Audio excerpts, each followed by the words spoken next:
Hi there, Lindsay here, the Frugal Crafter. Today we're going to take a look at probably the most requested new product for me to review because this has been sitting on the desk next to me in Sat Chats and people have been asking about this. So we're going to take a look at it today. These are in stock. I just double checked and they are the Alyona Create Watercolors. This is the Ultimate Palette. Alyona is a fellow YouTuber and she has this set of watercolors. She also has some rubber stamps, some clear photopolymer stamps on her Etsy shop, and she asked if I would like to try them out and if I like them, do a review of them. So or do a review of them regardless. She didn't specify that I had to like them, but they are really nice and we're going to take a look at them here. They come in this tin and they are 14 ml tubes of artist grade handmade vegan watercolor.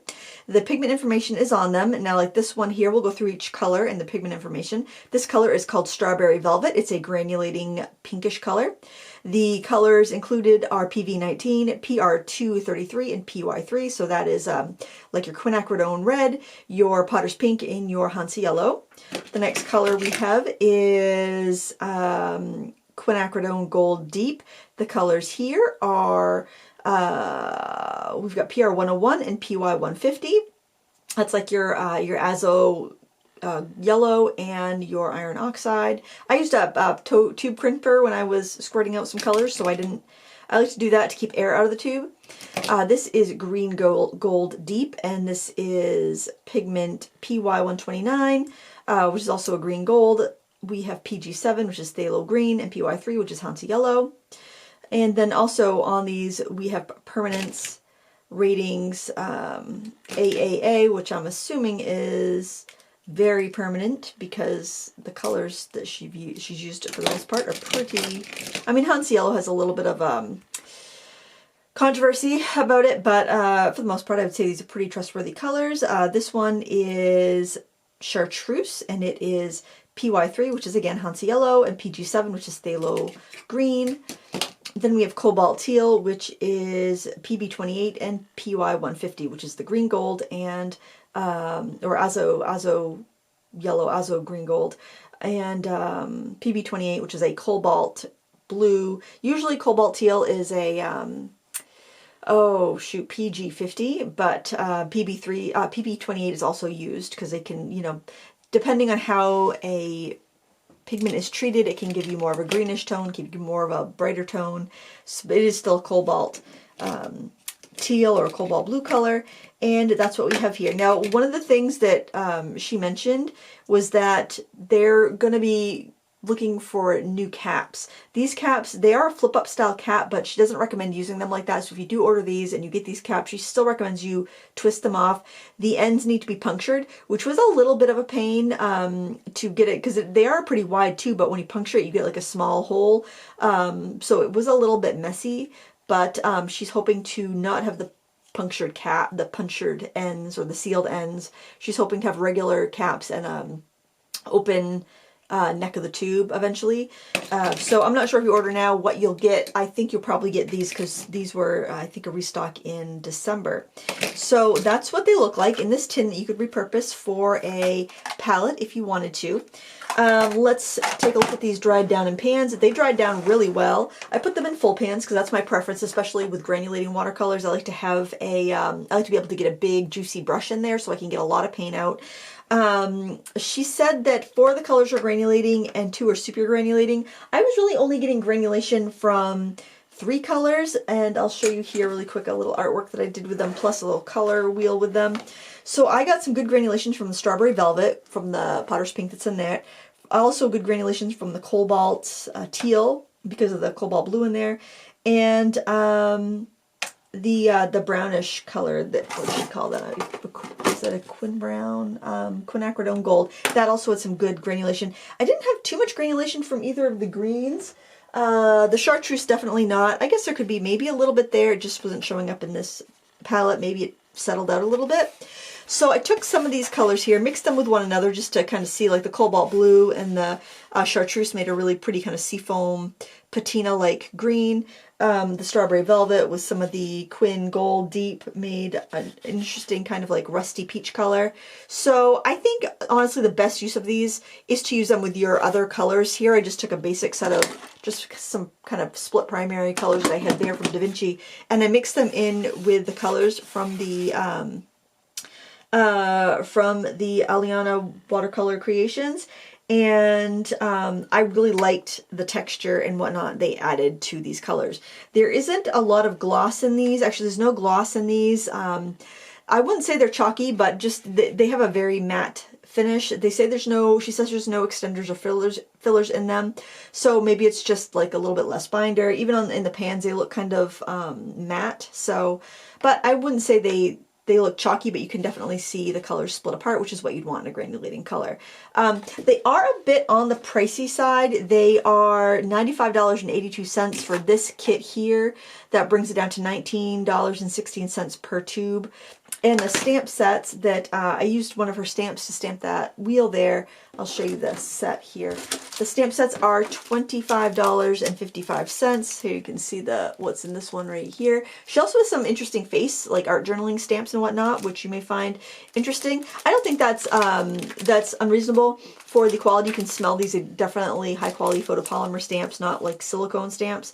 And it's just some basic shapes that you might want to use to make your own swatches, or maybe even combine for other interesting stuff.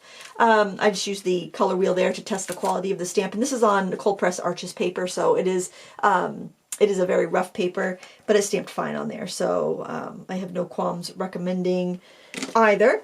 I did this painting of a Hershey Kiss with the set. Now I sketched them with a pink and a brown watercolor pencil so that I could use a little bit of that color, because the colors here, like the pink is not a real pure pink.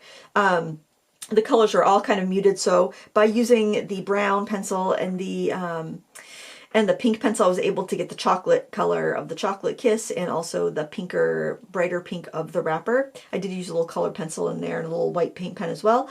But they were really fun to use. I think the best use of these is going to be mixing them with some standard colors. So, but I had no qualms using them. They were easy to use. The quality seems good. The pigments are not super like unusual or rare, so you probably have similar pigments in your stash. So whether these are worth it for you to add to your collection or not, I can't say. Only you can say that. But I'm going to get some fresh water here just for swatching sake.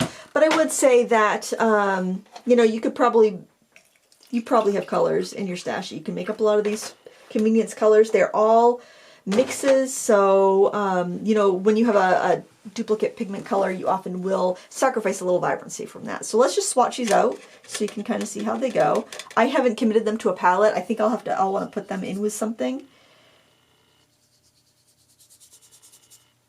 You can see how they settle out in the texture of the paper really well. I'm actually going to switch to a juicier brush. This is one of my these are both from my craft ammo set actually. But to get a granulating effect, you really want to add in the water, and you can see the granulation happening already. That's a cobalt teal. And if you're struggling getting granulation with your granulating watercolors, just kind of add in more water and let it puddle so the colors can settle out. This is the Quin Gold Deep here. Beautiful. They are vibrant colors. They're just not like true primaries. So to get, I think, the best use out of these, you'll want to mix them with some more traditional primary colors just so you get a little bit more out of them. The next color, and the granulation I think is a little more subtle in there. The next color is this Green Gold Deep, which is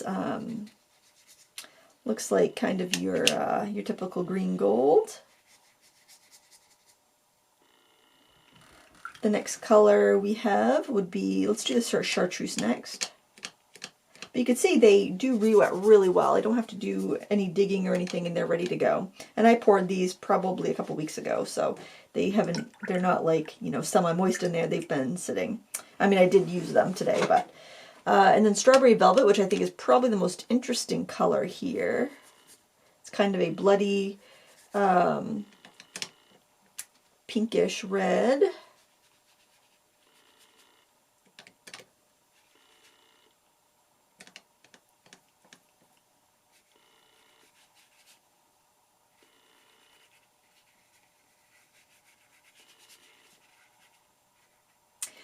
Now what I think is interesting is to add some other colors into that, like maybe take some of this warm yellow and add it in. You can get some interesting colors that way. You could even pick up the red a bit by adding in, you know, more PV19. With the cobalt teal, you can pump up the color by adding in some phthalo blue. You can get some beautiful greens with some lemon yellow or Hansa yellow light.